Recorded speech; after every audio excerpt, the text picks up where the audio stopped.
होते हैं कि सर हमने टूरिस्ट वीजा अप्लाई करना, हम लोग कहाँ का टूरिस्ट वीजा अप्लाई करें, हमें समझ नहीं आ रही, हमारी ब्लैंक प्रोफाइल है, हमने आज तक ट्रैवल नहीं किया है, फर्स्ट टाइम ट्रैवल करना है, हम कहाँ करें, क्या हम बड़े कंट्री अप्लाई कर सकते हैं? जी हाँ दोस्तों, आप लोग डायरेक्ट बड़े कंट्री यानी कि America, Canada, Australia, UK, Europe, इन कंट्रीज का अप्लाई कर सकते हैं, इसमें कोई दो राय नहीं है। मेरे पास प्रूफ है, ये नीदरलैंड का वीजा अप्लाई किया था हमने, हमारे क्लाइंट हैं, उनका वीजा फ्रेश पासपोर्ट पे नीदरलैंड का वीजा आ गया था। इसी तरह से यूके का वीजा है, फ्रेश पासपोर्ट पे हमने वीजा अप्लाई किया था, इनका वीजा भी यूके का ग्रांट हो गया है। सो ये कुछ लोगों की मिथ बनी हुई है कि शायद हम लोग ट्रैवल करेंगे सिंगापुर, मलेशिया, थाई, दुबई, तो उसके बाद हमें बड़े कंट्री का वीजा मिलेगा। सो इस मिथ को हम लोगों ने आज नहीं, काफी काफी सालों से इस मिथ को हम लोग ब्रेक कर चुके हैं। स्टिल अगर आपको डाउट है कि नहीं यार हमें डर लगता है, हमने डायरेक्ट बड़े कंट्री का अप्लाई नहीं करना है, yes it's your own wish. आप पहले छोटे कंट्रीज की ट्रैवल हिस्ट्री बना सकते हैं, जिसमें Singapore, Malaysia, Thai, Dubai common है। उसमें न्यू कंट्रीज में ऐड करना चाहता हूँ हांगकांग, मकाऊ, चाइना, इसका ट्रायल ट्रिप बन जाता है। हांगकांग वीजा हम लोग अप्लाई कर रहे हैं। अगर आप कहते हैं साउथ कोरिया करना है, जापान करना है, yes we are doing it, आप वो कंट्री भी करते हैं। इसके अलावा अगर जॉर्जिया, अर्मेनिया, अजरबैजान, यस ये कंट्रीज भी आप लोग अप्लाई कर सकते हो। उसके बाद आपने यूके का या शेंगन का वीजा अप्लाई करना हो तो यस आप लोग अप्लाई कर सकते हैं। अब डॉक्यूमेंट्स क्या क्या चाहिए बेसिकली, सो कोई भी कंट्री आपने अप्लाई करना है, मेजरली आपको डॉक्यूमेंट्स चाहिए होते हैं आईटीआर, इनकम टैक्स रिटर्न्स, या फॉर्म 16 भी चल जाता है गवर्नमेंट एम्प्लॉयज के लिए या मल्टीनेशनल कंपनीज के एम्प्लॉयज के लिए। Second is the bank statement.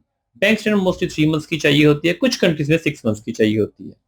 अब अगर आप यूके वीजा अप्लाई करने जा रहे हो तो बैंक स्टेटमेंट बहुत ही जबरदस्त होनी चाहिए, फर्स्ट थिंग। शेंगन करने जा रहे हो, शेंगन में बैंक स्टेटमेंट नॉर्मल भी चल जाती है, उसमें ट्रांजेक्शन की इतनी प्रॉब्लम नहीं होती है। इवन आयरलैंड अगर आपने अप्लाई करना है तो उसमें भी आपकी बैंक स्टेटमेंट जो है वो नॉर्मल चल जाती है। बट यूके करना है तो काइंडली अपनी बैंक स्टेटमेंट को बहुत आपको बढ़िया बनाना पड़ेगा, then apply for the UK tourist visa, otherwise rejection आ जाएगी। अब बात करते हैं कनाडा के बारे में या ऑस्ट्रेलिया के बारे में। वहां पर आपकी नॉर्मल ट्रांजैक्शन हो रही है बैंक स्टेटमेंट, तो वो एक्सेप्टेबल है, उसमें कोई इतना इशू नहीं है। तो ट्रैवल हिस्ट्री का मैंने आपको कंसेप्ट क्लियर कर दिया, डॉक्यूमेंटेशन आपको मैंने बता दिए कि ITR, bank statements and plus आपके प्रोफेशनल डॉक्यूमेंट्स चाहिए होते जो आप काम करते होते हो। इसके बाद आता है कि अगर बंदे का ऑलरेडी रिजेक्ट हो चुका वीजा तो वो बंदा क्या करे। रिजेक्शन के बाद हिम्मत नहीं हारनी है, that is not the end of the life. Rejection के बाद वीजे आराम से मिल जाते हैं। हम लोगों ने अपनी अब तक की हिस्ट्री में 15 रिजेक्शन के बाद वीजा ले चुके हैं हम कनाडा का, इवन 9 रिजेक्शन के बाद हमने वीजा लिया था। So rejection is not a problem. UK में 8 रिजेक्शन थी, कपल फ्रॉम नाबा, तो वो हमारे पास आए थे, उनके 8 रिजेक्शन थी, उनको वीजा भी हमने दिलवा के दिया था यूके का। So that is not a problem. बस द थिंग इज दैट कि आपके पास डॉक्यूमेंटेशन जो है, अगर रिजेक्ट हो चुकी है तो डॉक्यूमेंटेशन पुरानी फाइल के आपके पास होने बहुत जरूरी है।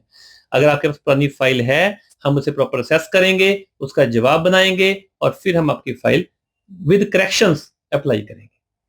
सो अगर आपका वीजा रिजेक्ट हो चुका है या फिर आपका कोई प्लान बन रहा है, आपने कहीं ट्रैवल करना है, तो अगर आप मुझसे मुलाकात करना चाहते हैं तो आप लोग हमें नीचे दिए गए नंबर पे कॉल करके मुलाकात के लिए आ सकते हैं। आपका अपना दोस्त Ranjeet Singh Rihal from visa hub immigration.